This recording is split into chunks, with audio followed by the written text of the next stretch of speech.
नमस्कार, मैं हेमंत बघेल आप सभी का बहुत बहुत स्वागत करता हूं अपने इस YouTube चैनल में। दिल्ली सल्तनत से रिलेटेड इम्पॉर्टेंट क्वेश्चंस हम देख रहे थे, जिसके अंतर्गत इस वाले वीडियो में हम दिल्ली सल्तनत काल में जो प्रशासनिक व्यवस्था थी उससे रिलेटेड जो भी इम्पोर्टेंट क्वेश्चन है, साथ ही साथ सल्तनत काल में जो क्षेत्रीय राज्य थे जैसे गुजरात, मालवा, बंगाल, तो यहाँ से संबंधित कुछ एक प्रश्नों पर चर्चा करेंगे। तो वीडियो को एंड तक जरूर देखिएगा, अच्छा लगे तो लाइक और शेयर भी करिएगा। तो चलिए शुरू करते हैं आज के पहले क्वेश्चन से। तो पहला क्वेश्चन यहाँ मैंने लिया है, दिल्ली सल्तनत का वह सुल्तान कौन था जो इस्लाम के सिद्धांतों को अपने शासन प्रशासन में महत्व नहीं देता था?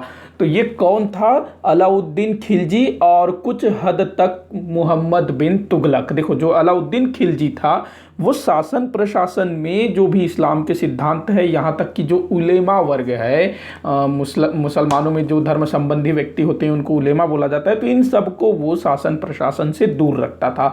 ऐसे ही कुछ था मोहम्मद बिन तुगलक का भी, उसने भी प्रारंभ में जो खलीफा है उसको मान्यता नहीं दिया, लेकिन बाद में मान्यता दिया। लेकिन वो भी जो है धर्म को और प्रशासन को अलग अलग रखने में विश्वास रखता था। इसके अलावा एक और खिलजी वंशीय शासक है कुतुबुद्दीन मुबारक शाह खिलजी, तो इसने तो खुद को ही खलीफा घोषित कर दिया था। तो इन तीन का नाम याद रखेंगे, विशेष तौर पर अलाउद्दीन खिलजी का नाम ध्यान रखना है। अगला क्वेश्चन है, दिल्ली सल्तनत का वह सुल्तान कौन था जिसने जातीय श्रेष्ठता को बहुत अधिक महत्व दिया? जातीय श्रेष्ठता मतलब हमारी जाति श्रेष्ठ है, इस टाइप की वाली बात। तो ये था बलबन, गयासुद्दीन बलबन, गुलाम वंश का शासक। तो ये जातीय श्रेष्ठता में बहुत अधिक विश्वास करता था। तो ये तुर्क था। और जो गैर तुर्की होते थे ना, मतलब जो अफगान होते थे या फिर दूसरे मुसलमान होते थे या फिर हिंदू होते थे, या मतलब कोई भी ऐसा व्यक्ति जो तुर्क ना हो, चाहे वो मुस्लिम हो लेकिन वो तुर्क ना हो, तो उनसे भी ये थोड़ा सा चिढ़ता था। और गैर तुर्कों को तो ये शासन प्रशासन में बिल्कुल भी स्थान नहीं देता था। तो जातीय श्रेष्ठता में बलबन का बहुत बड़ा विश्वास था। अगला क्वेश्चन देखते हैं, सल्तनत काल में सभी प्रभावशाली पदों पर नियुक्त व्यक्तियों को सामान्यतः किस नाम से जाना जाता था? मतलब कि जो भी अधिकारी हैं, बड़े बड़े जो पद जिनको दिए जाते थे, उनको सामान्यतः क्या बोला जाता था? तो इनको जो है सामान्यतः बोला जाता था अमीर। अमीर का मतलब ये नहीं है कि कोई आदमी बहुत पैसे वाला है, मतलब बहुत रिच है। अमीर का मतलब प्रभावशाली व्यक्ति। हाँ, ये अलग बात है कि ये लोग अमीर भी होते थे, मतलब पैसे वाले भी होते थे, लेकिन साथ ही साथ ये लोग प्रभावशाली भी होते थे। तो अमीर का मतलब रिच होना नहीं होता था, अमीर का मतलब प्रभावशाली होता था। तो ध्यान रखेंगे, अमीर मतलब प्रभावशाली। जो भी अधिकारी होते थे वो अमीर वर्ग से ही आते थे। अगला क्वेश्चन देखते हैं, सल्तनत काल में मजलिस ए खलवत क्या होता था? तो मजलिस ए खलवत ये क्या होता था? तो मजलिस ए खलवत जो है मंत्री परिषद को बोला जाता था। देखो, जो सल्तनत कालीन शासक थे ना, वो निरंकुश थे, उन पर किसी का अंकुश नहीं था। अगर अलाउद्दीन खिलजी की बात करें तो वो तो बहुत ज़्यादा निरंकुश था। उसके शासनकाल में जो सुल्तान था वो पूरी तरह से निरंकुश होता था, लेकिन फिर भी जो शासन प्रशासन में सहयोग के लिए एक मंत्री परिषद हुआ करता था, जिसको मजलिस ए खलवत कहा जाता था। ध्यान रखना, बहुत इंपॉर्टेंट है। अगला क्वेश्चन है, मजलिस ए खलवत की बैठक कहाँ हुआ करती थी? तो मजलिस ए खलवत, इसकी बैठक कहाँ हुआ करती थी? तो इसकी बैठक होती थी मजलिस ए खास में। किसमें? मजलिस ए खास में इसकी बैठक होती थी। मजलिस ए खास, ये जो है ना मजलिस ए खास, इसको आप आज के समय के किचन कैबिनेट की तरह समझ सकते हो। जैसे हमारे केंद्र में जो प्रधानमंत्री हैं, वित्त मंत्री हैं, रक्षा मंत्री हैं, जो खास जो मंत्री हैं 4-5 होते हैं, तो उनका जो बैठक होता है, मीटिंग होता है, उसको किचन कैबिनेट के नाम से जाना जाता है। तो ये जो मजलिस ए खलवत है, ये इसका जो बैठक होता था वो मजलिस ए खास में होता था, और इसमें जो है खास मंत्री, खास अधिकारी ही शामिल होते थे। अगला क्वेश्चन है, सल्तनत कालीन सुल्तान सभी दरबारियों, खानों, अमीरों, मलिकों और अन्य रईसों से किस स्थान पर मिलते थे? देखो, जो मजलिस ए खास है वो तो खास लोगों के लिए था, उसमें खास शब्द जुड़ा हुआ है, जिसमें मजलिस खलवत की बैठक होती थी। लेकिन जो सल्तनत कालीन सुल्तान है वो सभी दरबारी, मतलब जो भी आम दरबारी है, जो भी खान हो गए, अमीर हो गए, दूसरे जो मलिक हो गए और अन्य जो नगर के रईस हैं, तो इन सब से किस स्थान पर मिला करता था?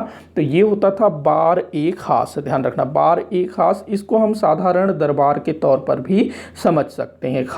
बार ए खास को, बार ए खास। इसके बाद अगले क्वेश्चन की तरफ चलते हैं। सुल्तान राजकीय कार्यों का अधिकांश भाग किस स्थान पर पूरा करता था?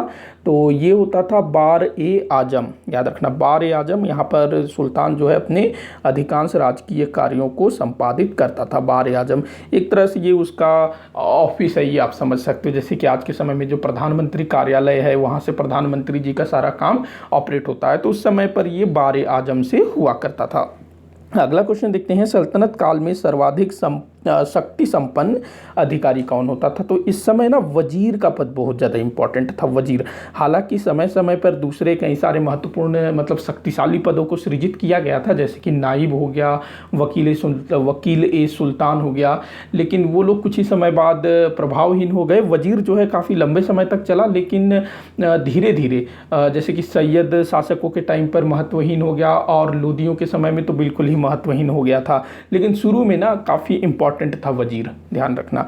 अगला क्वेश्चन देखते हैं, सुल्तान की अनुपस्थिति में कौन शासन का प्रबंध संभालता था? तो वही वजीर, उसी को जो है शासन का प्रबंध संभालना होता था। जब कभी भी सुल्तान जो है बाहर होता था, मतलब युद्ध लड़ने या किसी भी कारण से वो राजधानी में नहीं होता, तो वजीर ही सारा कुछ करता था। अगला क्वेश्चन है, दीवान ए विजारत अर्थात राजस्व विभाग किसके अधीन होता था? तो दीवान ए विजारत ये राजस्व विभाग को बोला जाता था, रेवेन्यू डिपार्टमेंट को, तो ये वजीर के अंडर ही होता था, वजीर। तो वजीर जो है ये सब का भी देखभाल करता था। अगला क्वेश्चन है, दीवान ए अमीर कोही नामक पद का सृजन किस सुल्तान द्वारा किया गया था? बहुत ज़्यादा इंपॉर्टेंट है, शायद मैंने इस वाले क्वेश्चन को लिया भी था। तो ये मोहम्मद बिन तुगलक, जिसको पागल सुल्तान बोला जाता है, तो उसके द्वारा इसको सृजित किया गया था, मोहम्मद बिन तुगलक के द्वारा। दीवान ए अमीर कोही ये कृषि से संबंधित अधिकारी होता था, कृषि विभाग से रिलेटेड। अगला क्वेश्चन देखते हैं, 12वां क्वेश्चन, दीवान ए अमीर कोही किस विभाग के अधीन होता था? तो ये भी वजीर के अधीन होता था। देखो, जो वजीर है ना, वो तो एक प्रधान होता था, लेकिन उसका जो डिपार्टमेंट है उसके अधीन कई सारे छोटे छोटे अधिकारी आते थे, छोटे मोटे बहुत सारे। तो उन्हीं में से एक दीवान ए अमीर कोही भी था, वित्त विभाग भी उसी के अधीन था, मतलब जो दीवान ए विजारत है। अगला क्वेश्चन देखते हैं, अलाउद्दीन खिलजी द्वारा अतिरिक्त मात्रा में वसूले गए कर का हिसाब रखने के लिए किस ये ना पद होना था, किस पद को सृजित किया गया? तो अलाउद्दीन खिलजी द्वारा जो अतिरिक्त इनकम होता था, अतिरिक्त आय होता था, उसका हिसाब वगैरह रखने के लिए किस पद का सृजन किया गया, जो अतिरिक्त कर जो प्राप्त होता था? तो याद रखना, बहुत बार ये पूछा गया है, दीवान ए मुस्तखराज, ये वित्त विभाग संबंधी अधिकारी था। दीवान ए मुस्तखराज, अलाउद्दीन खिलजी ने इसको शुरू किया था, तो काफ़ी इंपॉर्टेंट हो जाता है दीवान ए मुस्तखराज, और ये वित्त से संबंधित है। अगला क्वेश्चन है, दीवान ए आरिज अथवा दीवान ए अर्ज नामक विभाग किससे संबंधित था? तो ये जो है सैन्य विभाग होता था, दीवान ए आरिज सैन्य विभाग होता था, और इसका जो प्रधान अधिकारी होता था ना, वो आरिज ए मुमालिक कहलाता था। क्या कहलाता था? आरिज ए मुमालिक कहलाता था। और इसका जो सृजन है ये बलबन द्वारा किया गया था, प्रधान सेनापति, मतलब कि ये जो डिपार्टमेंट है दीवान ए आरिज अथवा दीवान ए अर्ज, और प्रधान क्या कहलाता था? आरिज ए मुमालिक। अगला क्वेश्चन है, दीवान ए आरिज अथवा दीवान ए अर्ज विभाग का महत्व किस सुल्तान के समय बहुत अधिक बढ़ गया? तो सीधा सीधा क्वेश्चन ये कह रहा है कि सैन्य विभाग या फिर सैनिक शक्ति का महत्व किस सुल्तान के समय में सर्वाधिक बढ़ गया था? तो देखो, सबसे ज़्यादा साम्राज्य विस्तार किसने किया था? अलाउद्दीन खिलजी ने। पूरा का पूरा उत्तर भारत उसने जीता, राजपुताना के सभी राज्यों को जीता, दक्षिण में वो गया, बहुत सारे राज्यों को परास्त किया। तो उसके समय में अलाउद्दीन खिलजी के टाइम में जो सैन्य विभाग है दीवान ए आरिज अथवा दीवान ए अर्ज, इसका जो महत्व है बहुत ज़्यादा बढ़ गया था। अगला क्वेश्चन है, सही पत्र व्यवहार के कार्यों का भार किस विभाग द्वारा होता था? ये सही नहीं होना है, ये ना शाही होना था। शाही पत्र व्यवहार के कार्य का भार किस विभाग द्वारा होता था? शाही पत्र व्यवहार। तो ये जो शाही पत्र व्यवहार का जो डिपार्टमेंट है ये कहलाता था दीवान ए इंसा। दीवान ए इंसा मतलब शाही पत्र व्यवहार, मतलब कि राजा द्वारा आस पड़ोस के राज्यों के पास जो भी संदेश भिजवाना है, जो पत्र भेजना है, तो वो तो ये जो है ना कोई मतलब मामूली डिपार्टमेंट नहीं होता था, बहुत खास होता था, क्योंकि आप किसी दूसरे राज्य में दूसरे राजा को कोई संदेश भिजवा रहे हैं तो उसका बहुत सारे मतलब निकलता है। एक तरह से कूटनीति वाली बात उसमें आ जाती है। तो दीवान इंसा ये काम करता था। अगला क्वेश्चन है, नाइब ए मुमालिक नामक पद का सृजन किस सुल्तान के समय किया गया था? देखिए ये वाला क्वेश्चन भी मैंने पहले लिया था, लेकिन क्वेश्चन बहुत ज़्यादा इंपॉर्टेंट है, बहुत बार ये पूछा गया है। नाइब ए मुमालिक अथवा इसको खाली नाइब भी बोला जाता है, इस पद का सृजन हुआ था इल्तुतमिश के पुत्र मुइजुद्दीन बहराम शाह के समय। मुइजुद्दीन बहराम शाह, खाली बहराम शाह भी याद रख सकते हो, बहराम शाह। इसका शासनकाल 1240 से 1242 तक था। तो रजिया के बाद ये सुल्तान बना था। तो इसी के समय में नाइब ए मुमालिक अथवा नाइब के पद का सृजन किया गया था। क्यों किया गया था? सुल्तान की शक्तियों को कम करने के लिए इस पद का सृजन किया गया था। जो भी अमीर थे, जो सरदार थे ना, उनके द्वारा इसको सृजित किया गया था। कई बार पूछा गया, ध्यान रखना। नाइब के रूप में नियुक्त प्रथम व्यक्ति कौन था? ये भी काफ़ी इंपॉर्टेंट है, कई बार पूछा गया है। तो नाम याद रखेंगे, ऐतगिन। ऐतगिन ये जो अमीर था, ये प्रथम नाइब बना। अगला क्वेश्चन है, सद्र उस सुदूर से संबंधित है। सद्र उस सुदूर से संबंधित है। तो सद्र उस सुदूर ये किस चीज़ से संबंधित है, ये आप लोगों को बताना है। तो ये जो है ना, धार्मिक मामले और जो दान दक्षिणा वाला डिपार्टमेंट होता था ना, उससे संबंधित है सद्र उस सुदूर। और साथ ही साथ जो व्यक्ति सद्र उस सुदूर के पद पर नियुक्त होता था, यही व्यक्ति काजी के रूप में भी काम करता था, मतलब प्रधान न्यायाधीश भी होता था। कहने का तात्पर्य ये है कि जो प्रधान न्यायाधीश है, सद्र उस सुदूर है, दोनों एक ही व्यक्ति हुआ करता था। अगला क्वेश्चन है, सल्तनत काल में गुप्तचर विभाग का प्रधान अधिकारी क्या कहलाता था? तो गुप्तचर विभाग, तो ये कहलाता था दीवान ए बरीद। क्या कहलाता था? दीवान ए बरीद गुप्तचर विभाग का प्रमुख होता था। जो भी उस समय रॉ, आईबी टाइप की जो संस्थाएं थी, उसका हेड कौन होता था? दीवान ए वरीद।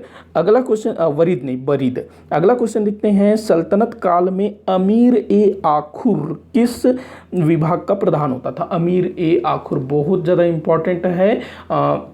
जहाँ तक कुतुबुद्दीन ऐबक भी अपने शुरुआती समय में इसी पद पर था, और रजिया के समय में उसका जो कथित प्रेमी जिसको बोला जाता है याकूत, वो भी अमीर ए आखुर के पद पर था। अमीर ए आखुर जो है ना, अश्वशाला का प्रधान होता था। जो घुड़शाला होता था ना, उसका प्रधान होता था। मतलब एक घोड़े की सेना का प्रधान नहीं होता था। जो जहाँ पर घोड़ों को रखा जाता था ना, अश्वशाला जिसको अस्तबल बोला जाता है, तो उसका ये प्रधान अधिकारी होता था। और उस समय घोड़े काफ़ी इंपॉर्टेंट होते थे। तो इसी कारण से ये डिपार्टमेंट बहुत ज़्यादा इंपॉर्टेंट था। अगला क्वेश्चन है, शहनाई पील किस विभाग का प्रधान अधिकारी होता था? शहनाई पील, तो यहाँ आपको पील शब्द को समझना है। पील एक मैंने बताया था महापीलुपति, ये शायद गुप्त काल में मैंने बताया था, तो जो कि हाथी वाली सेना का प्रमुख होता था।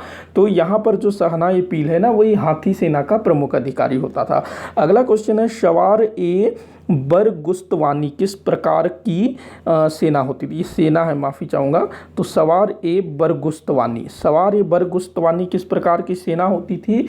तो ये ना सरकारी घुड़सवार सैनिकों को कहा जाता था। मतलब जो राज्य के तरफ से नियुक्त भर्ती किए हुए सरकारी घुड़सवार होते थे, उनको सवार ए बरगुस्तवानी कहा जाता था। अगला क्वेश्चन देखते हैं, दिल्ली सल्तनत का वह सुल्तान कौन था जो अपनी सेना को चुस्त रखने के लिए शिकार पर ले जाता था? बड़ा मज़ेदार क्वेश्चन है ये।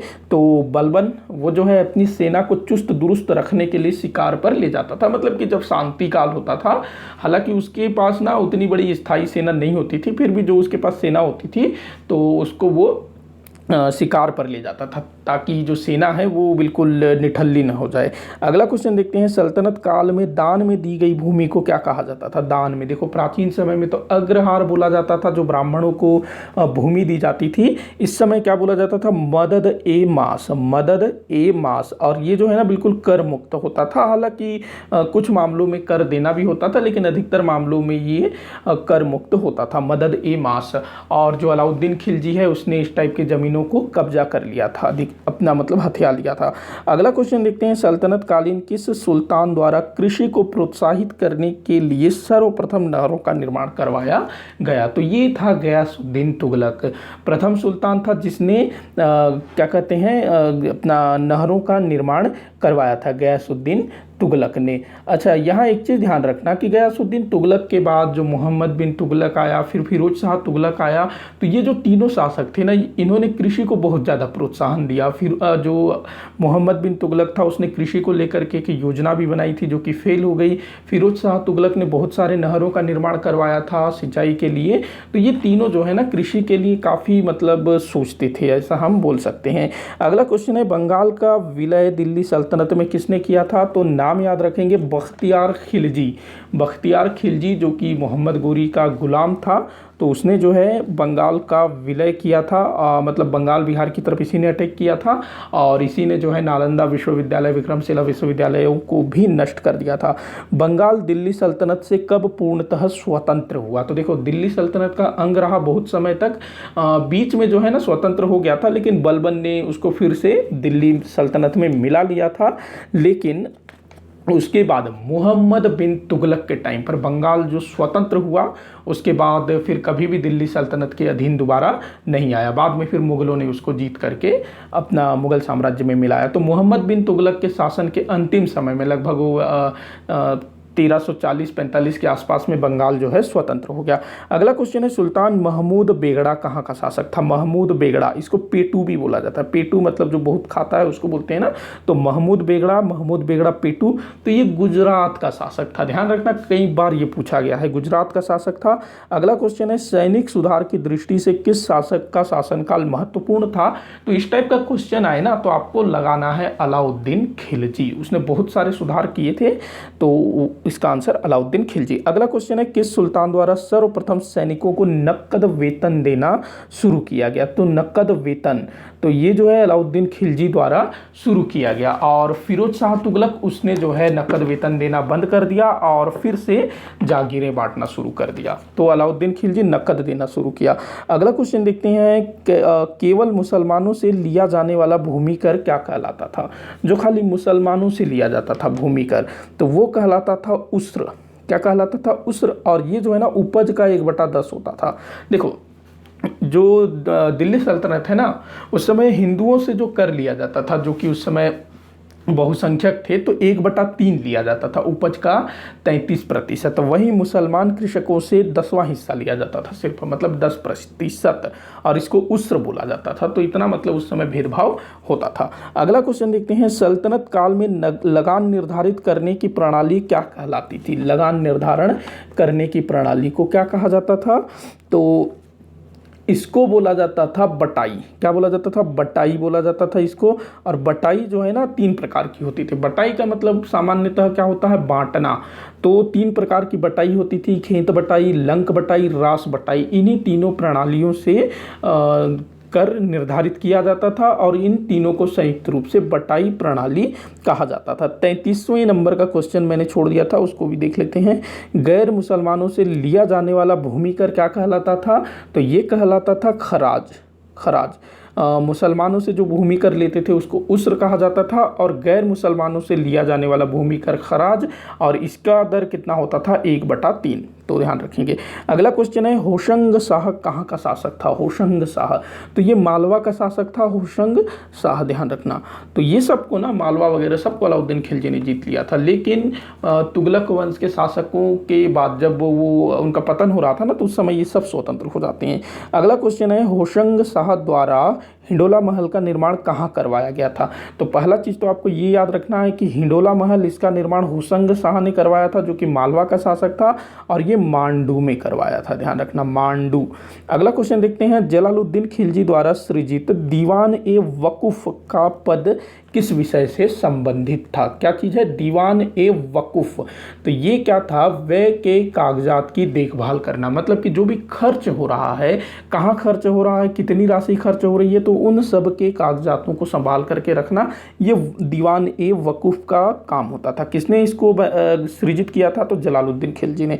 अगला क्वेश्चन है, सल्तनत काल में गांव का मुखिया क्या कहलाता? तो गांव जो है किसी भी काल में प्रशासन की सबसे छोटी इकाई हुआ करती थी, और अलग अलग समय में गांव के मुखिया को अलग अलग नाम से जाना जाता था। तो दिल्ली सल्तनत में इसको बोला जाता था मुकदम।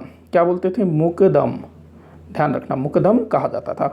अगला क्वेश्चन है सल्तनत काल में केंद्र शासित प्रदेश को क्या कहा जाता था? केंद्र शासित प्रदेश, जैसे आज है ना केंद्र शासित प्रदेश, तो उसी तरह उस समय भी केंद्र शासित प्रदेश होते थे जिनको सिख अथवा शहर कहा जाता था, सिख अथवा शहर कहा जाता था। यहाँ पर सीधा सीधा सुल्तान का नियंत्रण होता था, सुल्तान ही अपनी इच्छा से वहाँ पर अधिकारियों की नियुक्ति करता था और जो भी आय होता था वो सीधे सुल्तान के पास जाता था। अगला क्वेश्चन है सल्तनत काल में स्थायी सैनिकों को क्या कहा जाता था? स्थायी सैनिक जो परमानेंट होते थे ना, उनको क्या बोला जाता था? उनको बोला जाता था वजहिस। क्या बोलते थे? वजहिस, ध्यान रखना, वजहिस बोला जाता था, वजहिस। तो ये पूछा जा सकता है, तो वजहिस बोला जाता था जो स्थायी सैनिक होते थे। वहीं जो अस्थायी सैनिक होते थे ना, टेम्पररी, उनको बोला जाता था गैर वजहिस। तो ध्यान रखेंगे। अगला क्वेश्चन है नागों के ब्रेडों का संचालन करने वाला अधिकारी किस नाम से? माफ़ी चाहूँगा, पता नहीं ये मैंने क्या लिखा था। अच्छा, ये नाव है ये ना नाव।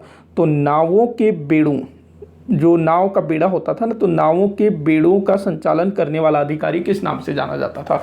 तो देखो, इस टाइम पे कोई बहुत बड़ी नौसेना नहीं होती थी, नेवी नहीं होती थी। जो नावों का जो बेड़ा होता था ना, वो नदियों में चलता था, सामान ढोने का काम करता था ये सिर्फ और सिर्फ। तो इस विभाग का जो प्रमुख होता था वो मीर बहर होता था।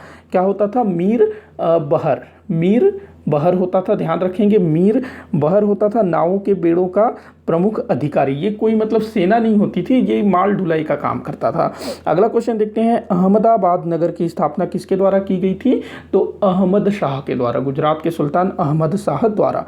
अगला क्वेश्चन है प्रसिद्ध संस्कृत कवि उदयराज किसके दरबारी कवि थे? उदयराज, तो ये जो है ना, जो उदयराज है ये महमूद बेगड़ा, जो पेटू, जो गुजरात का सुल्तान था, उसका दरबारी था उदय राज। और इसने जो है ना संस्कृत में महमूद चरित नामक ग्रंथ की रचना की थी। ये संस्कृत का प्रख्यात कवि था। तो गुजरात के सुल्तान महमूद बेगड़ा का दरबारी था। अगला क्वेश्चन है गुजरात में सर्वप्रथम किसके द्वारा जजिया कर लगाया गया? तो ये अहमद शाह के द्वारा जजिया कर लगाया गया था, जिसने अहमदाबाद नगर की स्थापना की।